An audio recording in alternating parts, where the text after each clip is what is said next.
CTS 두란노 성경교실 가족 여러분, 안녕하십니까? 저는 여러분들과 예레미야를 살피고 있는 청주순복음교회를 섬기는 이동규 목사입니다. 오늘은 우리가 예레미야서 20장을 중심으로 함께 하나님의 말씀을 보려고 합니다. 언제나처럼 지금 여러분 앞에 성경책이 펴있기를 원합니다. 우리가 성경을 배우는 성경교실에서 제일 중요한 것은 바로 하나님의 말씀 자체인 성경이기에 여러분 앞에 성경을 지금 펴고 이 방송을 함께 보셨으면 좋겠습니다.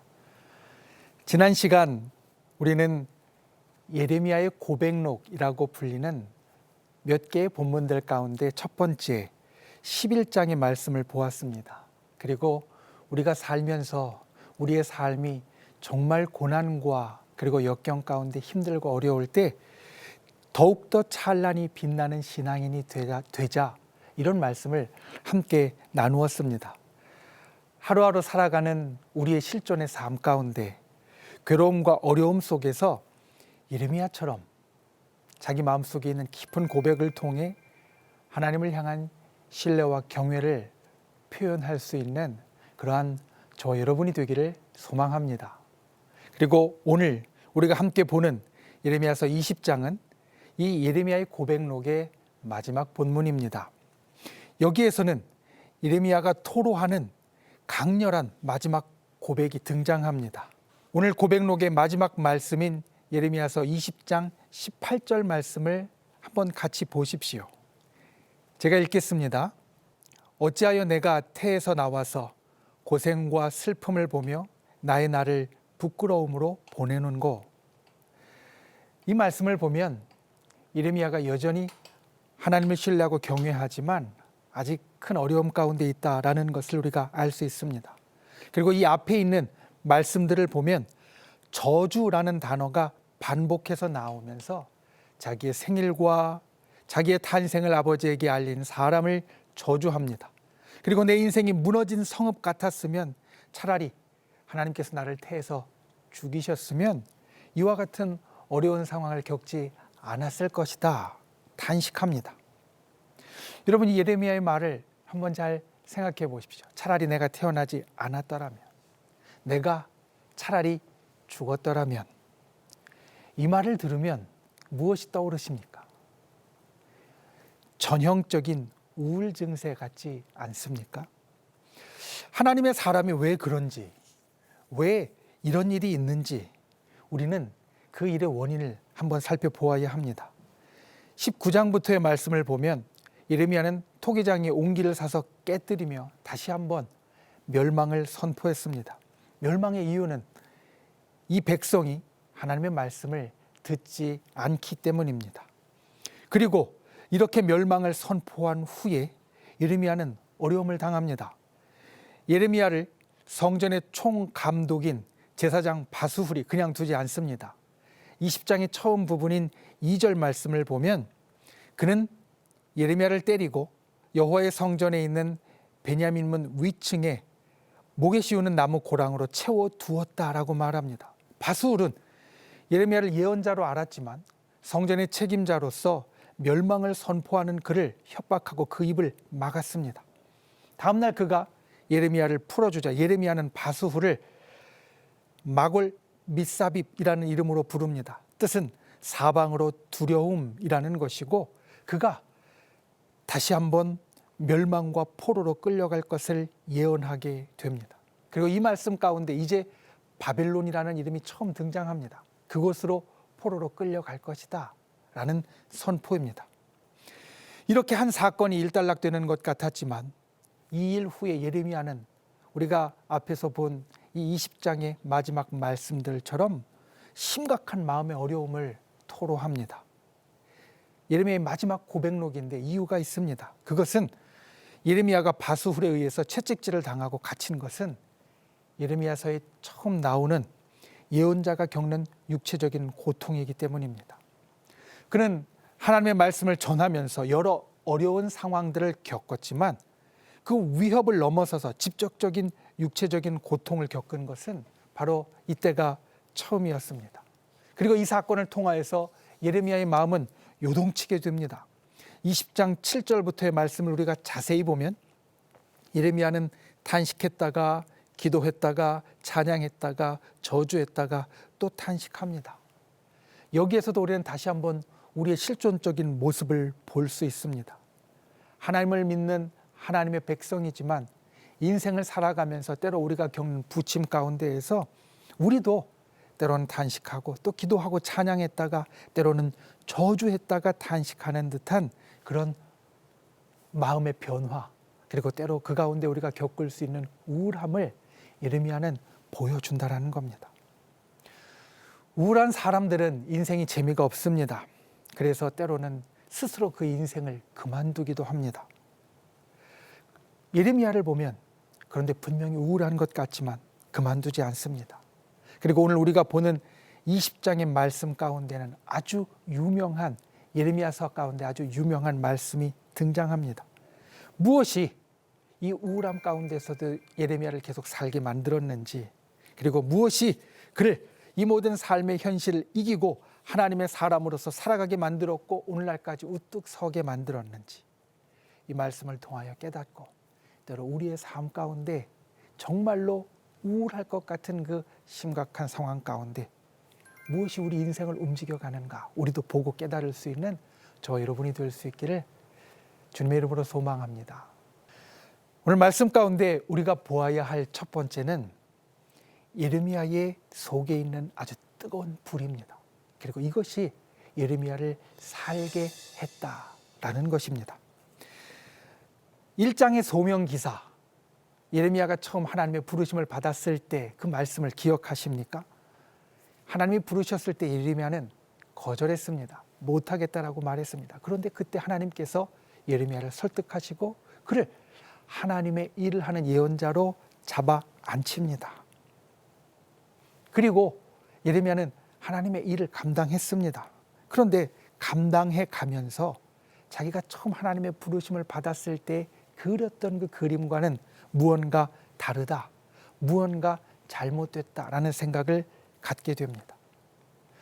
사람이 제일 힘들 때 언제냐면 무언가 잘못됐다라는 것보다 배신을 당할 때, 특별히 자기가 믿고 있는 것에 배신을 당할 때 그때 가장 힘들다라고 말합니다. 자기가 믿고 있던 사람에게 배신을 당하면 아무 말도 나오지 않고 아무 힘도 생기지 않아서 그냥 털썩 주저앉게 됩니다. 머리가 하얗게 됩니다. 이때 예레미야의 마음이 그랬을 겁니다. 오늘 말씀 20장 7절에 보면 예레미야는 아주 특별한 단어들을 사용해서 자기의 마음과 상황을 토로합니다.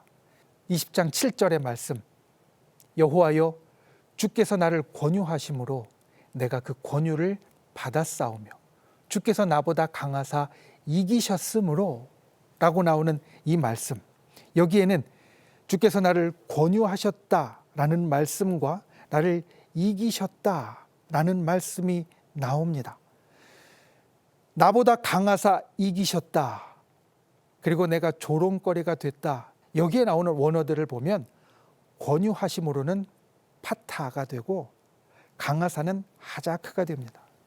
파타라는 말은 유혹한다라는 뜻을 갖고 있고 또 하자크라는 말은 억지로 끌어간다라는 뜻을 가지고 있습니다. 예레미야가 하나님의 설득을 받아서 하나님의 일을 할 때 느끼는 감정이 이랬습니다. 하나님께서 나를 그렇게 유혹하듯이 꿰어서 내가 하나님의 일을 했고 그 가운데에는 내 자의뿐만 아니라 하나님이 억지로 나를 끌고 가셔서 나를 이기셔서 하나님의 일을 하게 되었다라는 겁니다. 그런데 그 하나님의 일을 하면서 보니까 그 결과가 좋지 않습니다. 20장 7절과 8절 말씀에 보면 사람마다 종일토록 나를 조롱한다라고 예레미야는 토로하고 내가 종일토록 치욕과 모욕거리가 되었다라고 말합니다. 하나님께서 나를 억지로 끌고 가셔서 유혹하셔서 하나님의 일을 하게 하시는 것은 좋았는데 그 결과가 괜찮았으면, 좋았으면 자기도 그 가운데 괜찮다라고 생각할 수 있는데 그 결과가 좋지 않다라는 말입니다. 하나님의 말씀을 전하는 예언자가 되었는데 자기가 예언자로서 존중받는 것이 아니라 오히려 맞고 갇히게 되었으니 하나님에게 배신당한 것 같다. 이것이 예레미야가 느끼는 마음입니다. 그래서 다 때려치려고 합니다. 9절 말씀에 보면 예레미야는 내가 다시는 여호와를 선포하지 아니하며 그의 이름으로 말하지 아니하리라. 이게 자기의 결심입니다.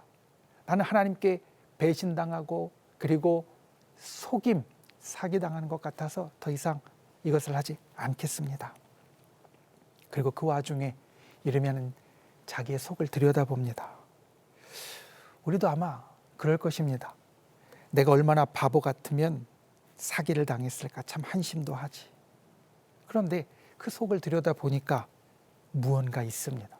아무것도 없는 것에 이끌려서 정말 사기당한 것 같은 상황 가운데 잘못 끌려간 것이 아니라 이 속을 보니까 무언가 있습니다. 예레미야가 본 것 바로 불이었습니다. 이 속에 활활 타오르는 불이 있더라라는 겁니다. 그 불은 아주 강렬한 불입니다. 그리고 자기의 뼈를 태워버릴 것 같은 커다란 불입니다. 그리고 이것이 예레미야를 우울함 속에서 나올 수 있도록 만듭니다. 예레미야 속에 있는 불은 크게 세 가지로 말할 수 있습니다. 첫째는 그의 소명입니다. 나기 전부터 하나님께서 정하시고 알려주신 것, 다른 말로 하면 자기가 살아가는 이유입니다.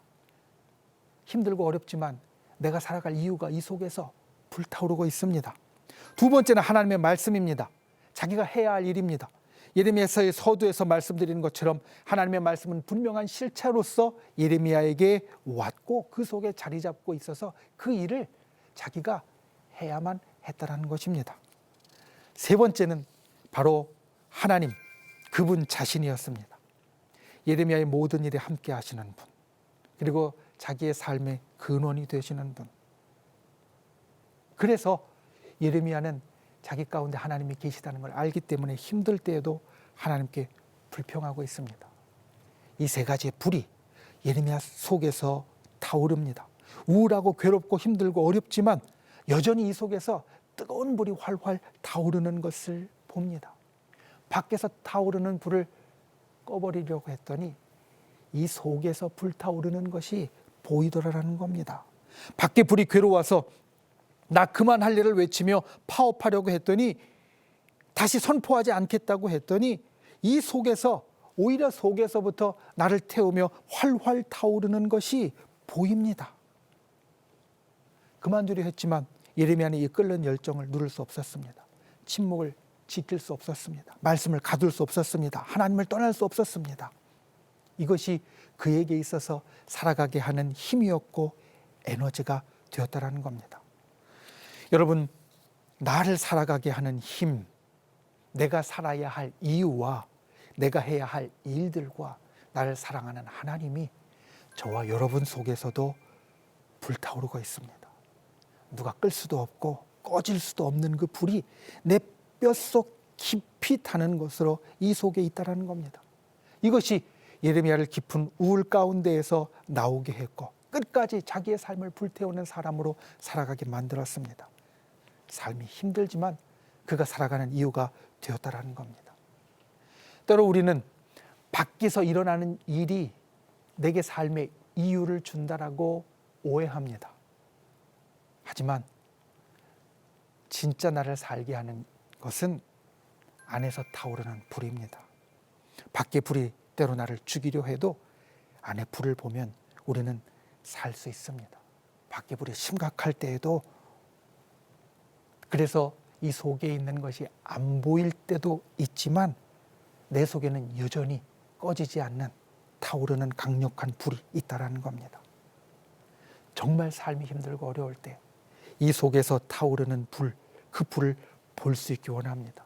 내 속에서 하나님의 불타고 있음을 알기 원합니다. 그 하나님이 마치 내 뼈를 태워버릴 것 같이 강렬하게 타고 있는 것을 깨달을 수 있기를 원합니다. 이것이 진짜 우리가 가질 수 있는 삶의 힘이고 에너지입니다.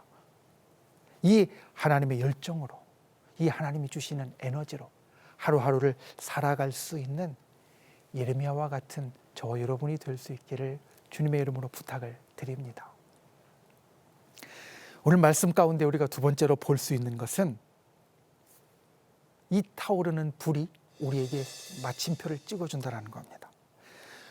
오늘 본문, 특별히 예레미야 20장 10절부터 나오는 것을 보면 7절부터 이어지는 탄식 가운데 예레미야에게 닥친 아주 심각한 상황이 나타납니다. 자기를 향한 사람들의 비방을 예레미야는 말하고 주변 사람들이 자기를 조롱하며 부르는 이름을 말하는데 그것이 사방이 두려워합니다 라고 말합니다. 이 이름은 저 여러분에게 익숙합니다. 왜냐하면 오늘 말씀의 처음에 이것을 이야기했기 때문입니다. 바술에 대한 이름, 마골 밑사빕이라는 이름, 이것이 바로 사방이 두려워함이라는 말입니다. 사람들이 예레미야를 향하여서 이와 같이 부른다라는 이 말, 이것은 예레미야가 하나님의 심판을 선포하자 사람들이 조롱하면서 비방하면서 비꼬면서 예레미야를 이렇게 불렀다라는 겁니다. 그리고 이어지는 말을 보면 하나님께 고소하는 예레미야를 향하여서 백성들이 자기들도 예레미야를 맞고소하리라 라고 말하며 자기의 친한 벗도 자기의 넘어짐을 기다리고 자기를 향해 원수를 갚겠다라고 말하는 심각한 상황을 예레미야는 토로합니다. 그리고 이 탄식에 이은 탄원의 기도가 20장 11절부터 12절 말씀에 등장합니다. 그러하오나 라는 반전의 말로 시작하는 이 탄원의 기도, 우리가 11장에서 보았던 말씀과 거의 자구적으로 동일합니다. 여기까지는 우리가 찬란히 빛나는 신앙에서 살폈던 겁니다. 그런데 오늘 말씀에 특별한 것이 등장하는데 그것은 13절입니다. 여러분 20장 13절의 말씀을 한번 보십시오. 제가 읽겠습니다. 여호와께 노래하라. 너희는 여호와를 찬양하라. 여기에는 탄원의 기도 후에 드리는 예레미야의 찬양과 감사가 등장합니다. 우리가 20장 가운데 보기 원하는 것이 바로 이 구절입니다. 예레미야는 반복되는 고난 속에서 반복적으로 찬란한 신앙의 모습을 보였지만 이것이 되풀이되고 있는데 20장의 마지막 고백록에 그 반복의 마침표를 찍습니다. 바로 찬양과 감사입니다. 여러분 마침표는 점을 찍는 일입니다. 무언가를 확실히 끝맺는 일입니다. 이제 마무리가 되는 일입니다. 그렇기에 강한 확신이 필요합니다. 확신이 없이 마침표를 찍었다가는 잘못하면 후회할지도 모릅니다. 예레미야의 상황은 여전히 좋지 않고 사실 오락가락했습니다. 14절부터 나오는 마지막 고백록의 후반부 부분에는 저주라는 단어가 반복해서 등장합니다. 예레미야는 자기의 삶을 저주할 정도로 그의 상황이 좋지 않고 탄식하며 탄원했다가 찬양했다가 다시 또 탄식하는 이런 상황으로 왔다 갔다 합니다. 이 모습을 보고 한 신학자는 이렇게 표현했습니다. 여기에서 보는 예레미야의 믿음은 힘있는 믿음 그리고 힘겨운 믿음이다. 여러분 이 말뜻을 잘 생각해 보십시오. 온갖 역경 속에서도 주님을 신뢰하는 예레미야의 믿음은 힘있는 믿음이지만 하나님의 일을 하며 여전히 힘겨운 믿음의 모습이 예레미야가 오늘 우리들에게 보여주는 모습이라는 말입니다. 그러니 힘있는 믿음이지만 힘겨운 믿음을 생각한다면 예레미야가 찍는 이 마침표는 자연스러운 마침표가 아니라 의도적인 마침표입니다. 끝나서 찍는 마침표가 아니라 끝나기 위해서 찍는 마침표가 되어진다는 겁니다. 그것이 바로 찬양과 감사입니다. 사실 어려운 가운데 드리는 찬양과 감사는 성경에 종종 등장하는 모습입니다. 시편 6편이나 22편에 보면 탄식하며 탄원하다가 갑자기 하나님 앞에 감사하고 하나님을 찬양합니다. 이것을 기도의 급변이라는 말로 부릅니다. 급변. 옆에서 보기에는 이상할 수 있습니다. 어색할 수 있습니다. 어떻게 사람이 저렇게 갑자기 바뀌지? 그런데 깊은 기도를 하는 분들은 아실 수 있습니다. 우리가 간절히 기도하다 보면 깊은 기도를 하다 보면 눈물을 흘리며 가슴 치며 애통하다가도 갑작스럽게 마음의 평안이 찾아올 때가 있습니다. 확신이 생길 때가 있습니다.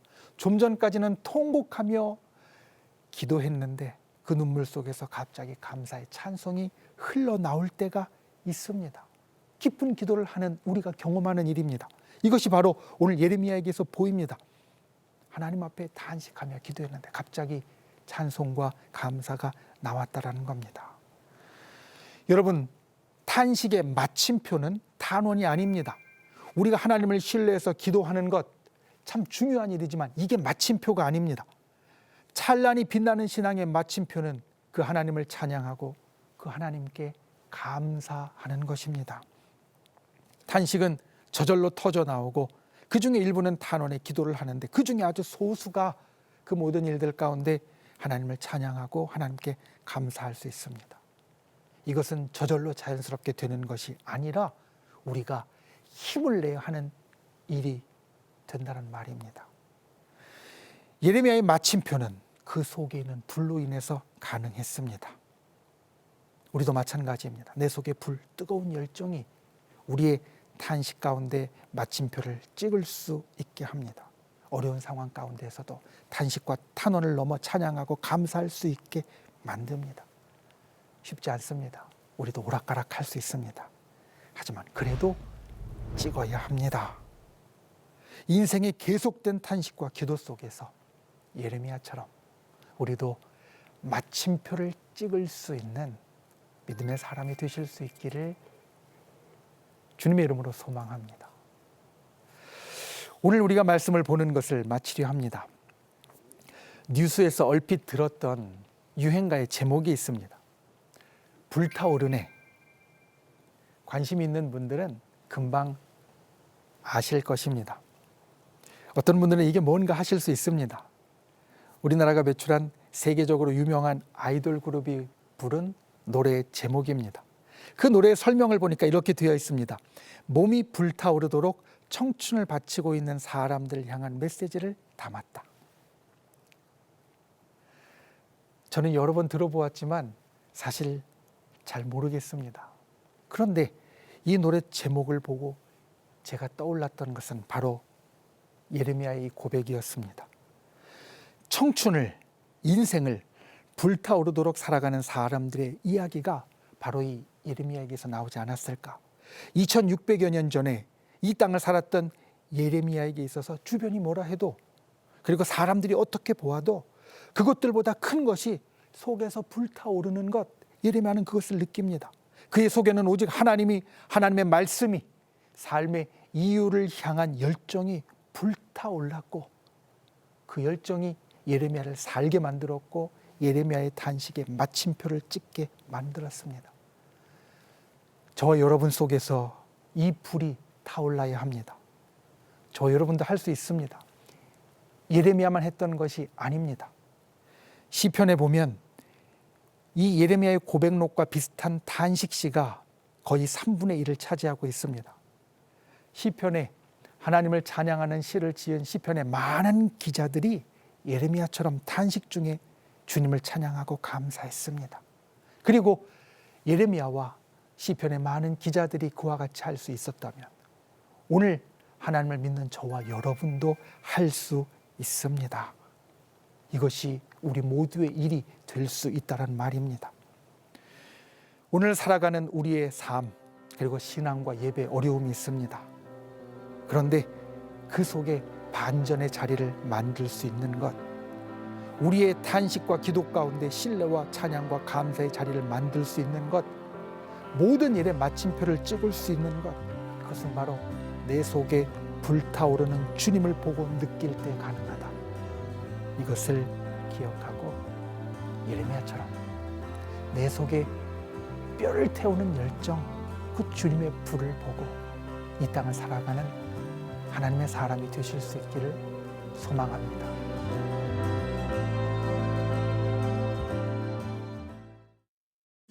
이 프로그램은 CTS 방송가족의 사랑과 후원으로 제작되었습니다.